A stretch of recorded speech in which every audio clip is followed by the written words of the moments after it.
जंगल में टूनी चिड़िया अपने पति कालू कौवे के साथ रहती थी। कालू कौवा एक किसान था। वह खेती करता था। एक दिन टूनी अपने पति के लिए भोजन लेकर खेत पर आई। टुनटुनी के बापू, मैं आपके लिए भोजन लेकर आई हूँ, जल्दी आकर खा लो, नहीं तो भोजन ठंडा हो जाएगा। अभी आया, पौधे में पानी डाल रहा हूँ। ठीक से पानी नहीं डाला तो पौधे सूख जाएंगे। थोड़ी देर बाद कालू कौवा पौधों में पानी डालकर आता है। कालू कौवा भोजन करने लगता है। तभी एक व्यापारी उसके खेत पर बैगन खरीदने आता है। कालू कौवा भोजन करके व्यापारी को बैगन देता है। ये क्या साहब, ये पैसे तो बहुत कम हैं। इतने कम रुपए में तो मेरी लागत भी नहीं आएगी। भाई, मैं तो इतना ही दे सकता हूँ।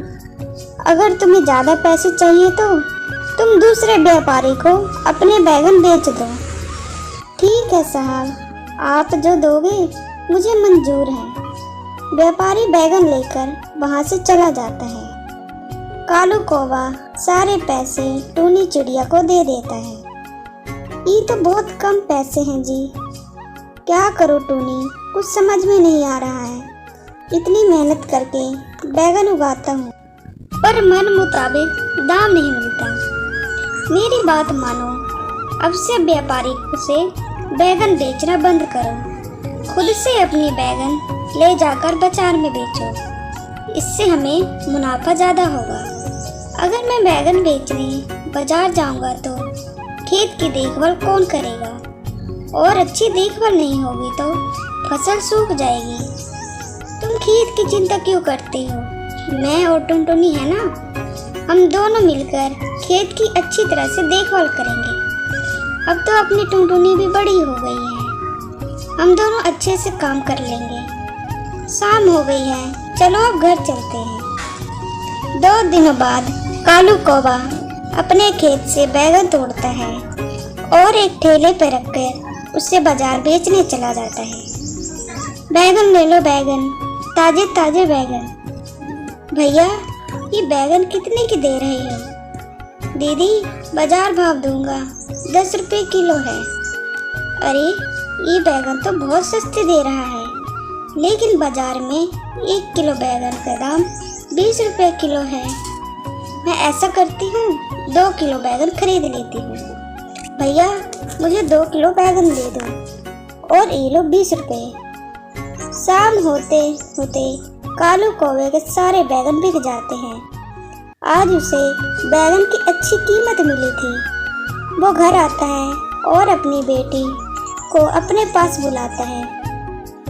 टुनटुनी, ये देख, मैं तेरे लिए क्या लेकर आया हूँ। तुझे गुलाब जामुन बहुत पसंद है ना, ले इसे खा। लगता है आज बिक्री बहुत अच्छी हुई है बैगन की। इस तरह समय गुजरने लगता है और कालू कौवा की बैगन की डिमांड बढ़ने लगती है। माँ, पापा से कहो ना, अपनी बैगन की पैदावार बढ़ाने के लिए बाजार से कोई दवा खरीद कर लाए, जिससे हमारी फसल ज़्यादा होगी और हमें मुनाफा भी ज़्यादा होगा। टूनी चिड़िया ये बात कालू कौवे को बताती है। कालू कौवा बाजार से एक दवा खरीद कर लाता है। ये लो टुनटुनी की माँ, इससे पानी में मिलाकर पौधे में डाल देना, लेकिन याद रखना 2 चम्मच ही डालना। अगर ज़्यादा डाला तो सारे पौधे नष्ट हो जाएंगे। टूनी चिड़िया दवा को पानी में मिलाकर बैगन के सभी पौधों में डाल देती है। अगले दिन कालू कौवा देखता है बैगन काफ़ी बड़ी बड़ी हो गई थी। वो जल्दी जल्दी सारे बैगन तोड़कर बाजार में बेच देता है। अब कालू कौवा बैगन का एक बड़ा व्यापारी बन चुका था।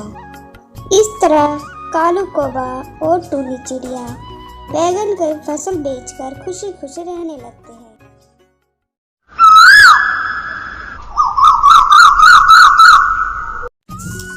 जंगल में एक पेड़ पर चिड़िया का घोंसला था। एक नन्ही चिड़िया उसमें रहा करती थी। एक दिन कहीं से एक कौवा उड़ता हुआ आया और चिड़िया के घोंसले के पास बैठ गया। उसने चिड़िया से प्रेम से बातें की और दोनों में दोस्ती हो गई। उस दिन के बाद से कौवा रोज चिड़िया से मिलने आने लगा। दोनों ढेर सारी बातें करते और एक दूसरे के साथ समय बिताते। कई बार वो भोजन की खोज में भी एक साथ जाते थे। एक दिन कौवा और चिड़िया भोजन की खोज में निकले। उड़ते उड़ते वे गांव में पहुंचे। वहां एक घर के आंगन में चटाई पर लाल मिर्च सूख रही थी। जब कौवे की नजर लाल मिर्च पर पड़ी तो वह चिड़िया से बोला, देखो देखो लाल मिर्च। दोनों नीचे चटाई के पास आकर बैठ गए। चिड़िया बोली, चलो एक चैलेंज करते हैं, देखें कौन ज्यादा लाल मिर्च खा पाता है। ठीक है, लेकिन जो जीता वो दूसरे को खा जाएगा। कौवा चैलेंज के लिए तैयार हो गया। चिड़िया ने सोचा कि कौवा मजाक कर रहा है, इसलिए वह भी तैयार हो गई। दोनों ने लाल मिर्च खाना शुरू किया। चिड़िया ईमानदारी के साथ लाल मिर्च खा रही थी, लेकिन कौवा चिड़िया से नजर बचाकर बेईमानी करने लगा। वह कुछ मिर्च तो खाता, लेकिन कुछ चटाई के नीचे छुपा देता। इस बेईमानी के कारण कौवा जीत गया। जीत की खुशी में वह चिल्लाया, मैं जीत गया, अब मैं तुम्हें खा जाऊंगा। कौवे की बात सुनकर चिड़िया बहुत दुखी हुई। वह तो कौवे को अपना मित्र समझती थी, लेकिन कौवे ने अपने असली रंग दिखा दिया था। कौवा चिड़िया को खाने के लिए उतावला होने लगा।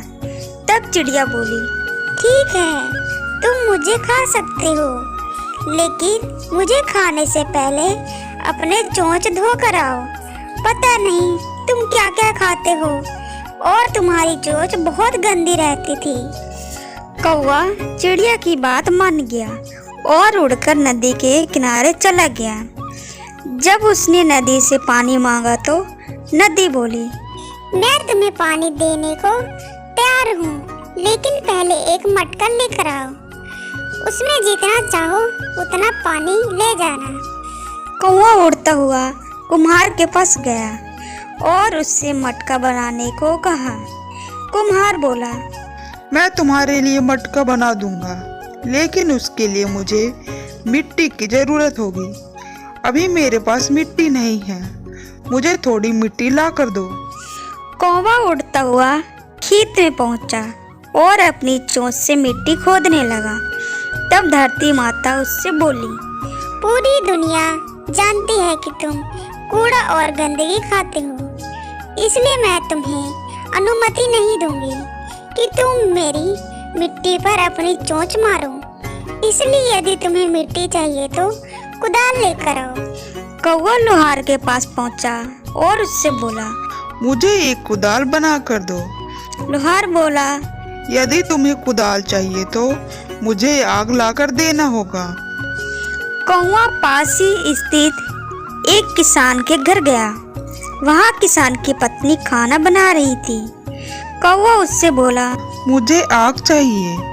किसान की पत्नी ने चूल्हे में जलती हुई एक लकड़ी निकालकर कौवे की चोंच पर रख दी। आग की लपट उसके पंखों तक पहुंच गई और कुछ ही देर में कौवा जलकर भस्म हो गया। शिक्षा, छल करने वाले अपने किए का फल अवश्य भुगतते हैं। छल करने वाला कभी नहीं जीतता और जीतने वाला कभी छल नहीं करता। फ्रेंड, आपको हमारी कौवा और चिड़िया की कहानी कैसी लगी? आप अपने कमेंट के द्वारा हमें अवश्य बताएं।